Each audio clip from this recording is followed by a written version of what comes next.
A beautiful young heiress, Janie Shepherd, disappears from the streets of London, England. It's just the most terrible feeling. And I wouldn't want it to happen to anyone else. 10 weeks later, Janie's mutilated body is found, dumped in a field outside the city. Janie's mother, Angela, fights for 13 years to bring the killer to trial. But a conviction hinges on testimony from an informant with his own violent criminal past. He had an appalling record. Somebody was going to die out there, presumably a young blonde. Will justice ever be served in the case of Janie Shepherd?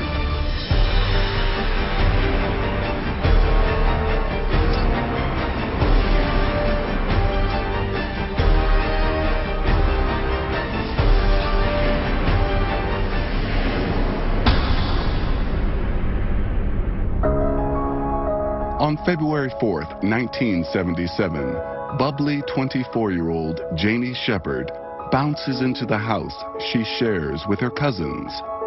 Excited about the weekend she is about to spend with her boyfriend. She'd gone upstairs to change and wash her hair and get ready for going out in the evening. She came dashing downstairs, late, and said, I must rush and I have to pick up some food before getting to Roddy's flat, and said, right, I'm off. Janie Shepherd never arrived at her boyfriend, Roddy Kincaid Weeks' apartment.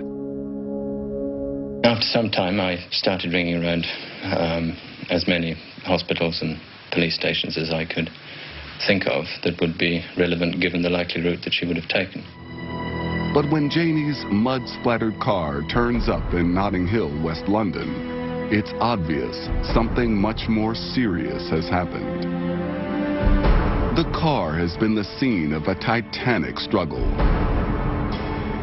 There are traces of blood, and 2 ominous knife slashes mark the roof. The police suspect a violent, sexually motivated attack. When they saw the car, because of the state of the interior, they believed they had a murder inquiry. Detective Chief Superintendent Henry Mooney heads up the case. He makes a nationwide appeal for information. I believe that on the night of 4th of February, when she was in her car, she was approached by a stranger who probably forced her to drive him away, or he drove her away.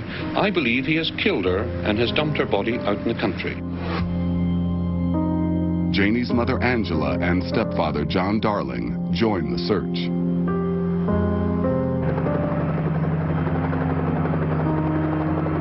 We just hope that somebody has seen her somewhere or seen something that's going to help, because otherwise it's just the most terrible feeling. India 90 from Sierra 39. Over 50 officers scour the countryside looking for Janie, but find nothing. Henry Mooney tries a different approach. He starts going through old police files, searching for a perpetrator with the same M.O. What Henry Mooney did, he asked for all the files in relation to similar offences with this particular method of approaching females in cars and then abducting and raping them. After searching all the relevant criminal method files, Mooney emerges from his office with the name of 37-year-old mechanic David Lashley. He came out of his office with the file of Lashley in his hand and said, "This is the man we want." David Lashley is well known to law enforcement. He's a serial sex offender, dubbed the Beast of Notting Hill, who has served time for raping 5 women in West London. But at the moment, he's out on parole. He had received a 12-year sentence for a series of rapes, all following the same modus operandi. He was jumping the passenger seat of a car driven very often by a blonde white woman, produce a knife, and direct her to go to a quiet place where he would rape her. What's more, while searching through old files, Mooney finds an attempted murder case with a striking similarity to the suspected abduction of Janie Shepherd. Just 8 months ago, the victim, known as Miss A, had been attacked in her car less than a half-mile from where Janie's car had been found in Notting Hill. And the assailant had also used a knife. Miss A was in her car. A man tapped on her window and pointed to his wrist to ask as if he wanted to know what the time was. She either wound down her window or opened her door to tell him, and a knife was put straight at her and she was made to move across.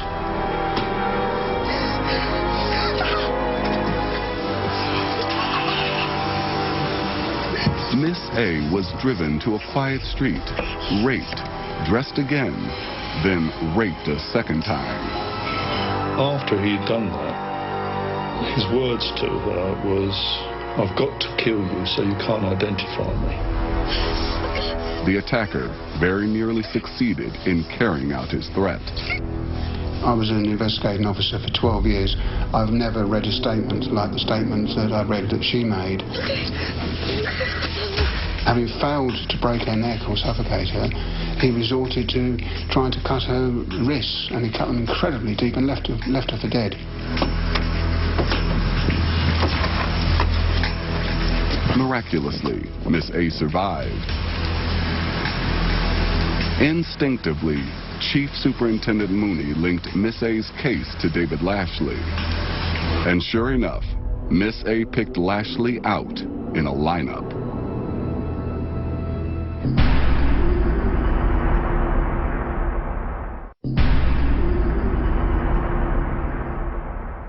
In February 1977, only a few weeks after Janie Shepherd's disappearance, David Lashley was taken into custody for the attack on a previous victim, known as Miss A. At trial, he's found guilty of rape and attempted murder and sentenced to 18 years. Miss A's case proves that Lashley had graduated from rapist to a potential murderer. But once back in prison, he refuses to answer any questions about the suspected abduction of Janie Shepherd. If someone doesn't wish to be interviewed and they're in prison, you can have an interview, but if they say nothing, then you can't force them to speak. As police continue to search for the young heiress, no new suspects emerge. Then, on April 17th, 2 months after Lashley's arrest, police make a grisly discovery. Janie's body is discovered 40 miles outside London in an area known as No Man's Land Common. It's a location David Lashley visited frequently. The relevance of No Man's Land Common is that Lashley used to go with his wife and visit his sons. They used to take those boys on No Man's Land Common to play cricket. He even tried to teach his wife to drive in a place called Devil's Dyke, which is adjacent to No Man's Land Common, which took him to the area where the body was. But despite this latest connection, police still don't have enough to charge Lashley with Janie's murder. In 1977, there was no DNA analysis to compare Lashley's DNA to traces found in Janie's car, so all the evidence is circumstantial. The case goes cold.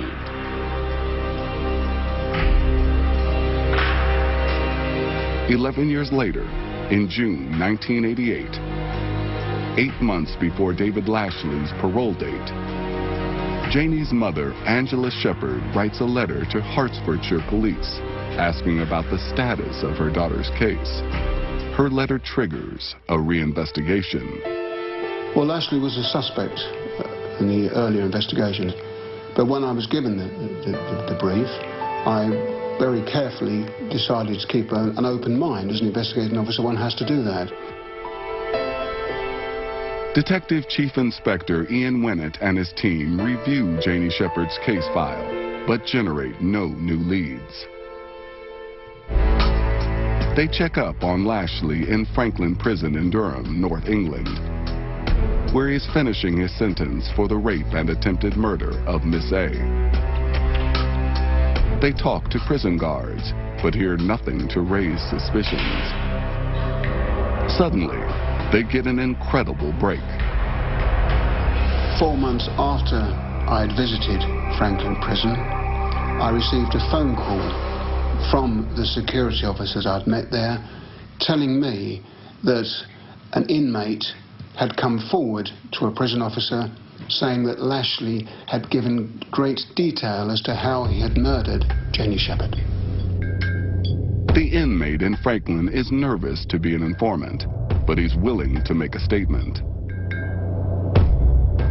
I think the inmate came forward because he was horrified when he was told of the circumstances of the murder, and that he had a wife and a daughter, and no matter what his background was, he felt he was doing everybody a favour by protecting them from this individual who he felt certain would go out and kill somebody else.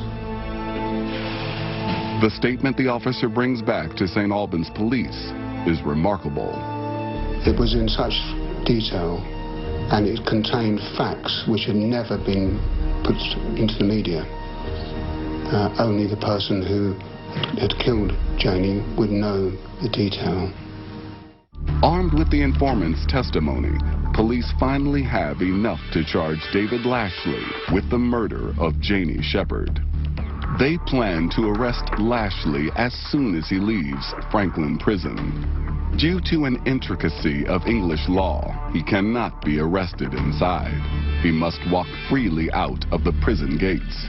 So authorities devise a risky plan to ensure that Lashley does not escape.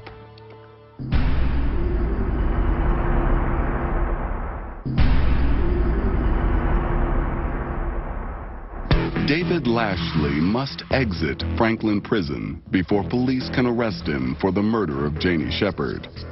Prison guards release Lashley with a tactical unit nearby. He must walk through the prison gates. And he was then arrested and put into a large van with handcuffed to our largest officer and conveyed with several stops, because it's quite a long journey, down to St. Albans. On February 17th, 1990, 13 years after Janie Shepherd was murdered, David Lashley arrives at St. Albans Crown Court. To ensure he gets a fair trial, the jury will not be told the nature of his past crimes. Lashley had an appalling record, but only a very small portion of that was known to the jury. Obviously, rules prevent bad character generally being put before a jury. Despite the lack of information about Lashley's past, those in attendance in the courtroom are stunned by his appearance. You're immediately struck by, I suppose, the size of the man and the power he seemed to possess. He looked extremely strong. Not the tallest of men, but you got the feeling that there was an immense strength and very, very calm and almost relaxed. Janie Shepherd's mother, Angela, is not intimidated by the man she believes killed her daughter. She is the first witness called by the prosecution. She wanted to give evidence in the witness box, and her evidence, in fact, was relatively formal. What she was able to do was to identify her daughter's body by reference to a ring that her daughter was wearing. Next, details of Janie's autopsy are presented to the court. She was not strangled, but died from compression of the neck. Her throat had been crushed. Photographs of the interior of Janie's car are also presented as evidence. The prosecution highlights the seatbelts. They had been half cut with a knife, then manually ripped through. No one with ordinary strength could have done that. They did tests, enormous tests, to try and see what strength a person would need to pull the rest of the seatbelt to break it. And normal strength wouldn't cover it. Lashley's strength is obvious just by looking at him. But he'd also kept records of the weights he'd lifted in the prison gym. They were huge weights. In fact, it was said that some of those weights were actually greater than Olympic records. The prosecution now braces itself for the testimony of their star witness, convicted felon turned prison rat, Daniel Reese. The problem always is that a jury is naturally reluctant to rely on such a person's word.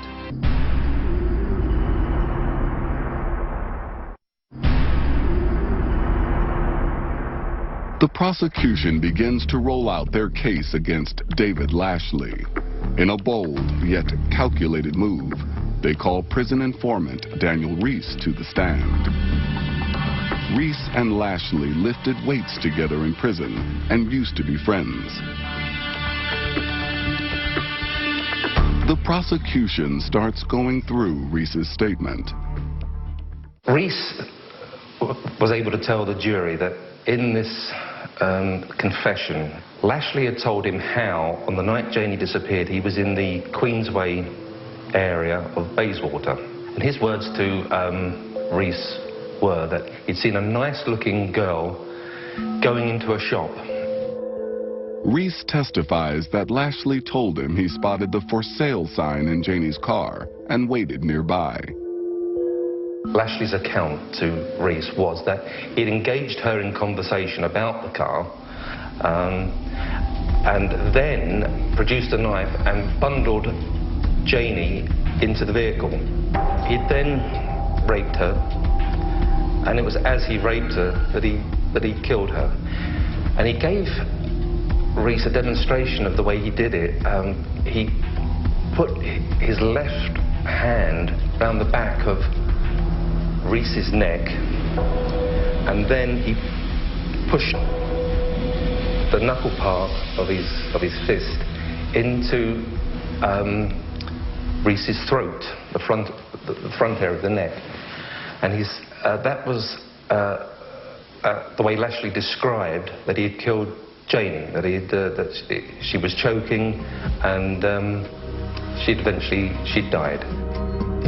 Reese's graphic description explains the mystery of how Janie died from compression of the neck.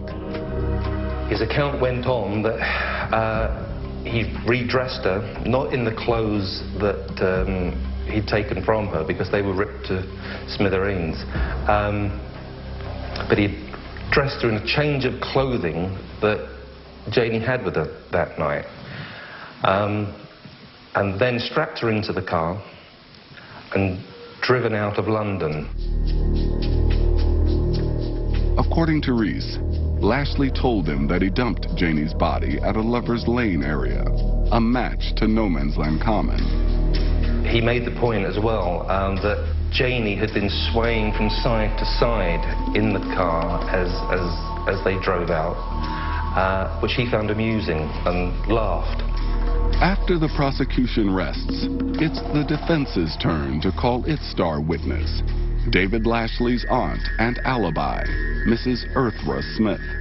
She testifies under oath that Lashley was at her house, in bed, on the night Janie died. She says she looked in his room and saw him. During cross-examination, the prosecution questions Mrs. Smith about the evidence she gave at the trial of Miss A, who Lashley raped and attempted to murder just before Janie Shepherd disappeared. When the alibi evidence was given by his aunt, it was identical to the alibi evidence that was given in 1977 at the trial of Miss A. Identical evidence. The jury is left to make up their own minds as to whether Earthra Smith was telling the truth. If they believe her over Daniel Reese, they will side in Lashley's favor. Almost 6 weeks after the trial began, the jury is sent out to deliberate their verdict. While the jury was out, there was a very curious feeling, actually. If Lashley had walked out of that court on a not guilty verdict, there is nothing in this world more certain than that he would have done it again. He had a record which showed that he would do this. He was extremely dangerous. And so it's on a knife edge in one sense. If the jury had said not guilty, somebody was going to die out there, presumably a young blonde. It takes just over 2 hours for the jury to return. They find David Lashley guilty of the rape and murder of Janie Shepherd. Outside the courthouse, Janie's family remains calm and dignified, just as they had during the entire 13-year investigation and trial. I think it's absolutely marvellous that justice has been done. She took me behind the arm and she just said, "Thanks, Mick." And that meant everything to me. And it still does. Well, justice was done in the sense that he was convicted and sentenced to life. Justice could be slightly undone if he was ever let out. He must never be let out, this man. He must never, ever be let out.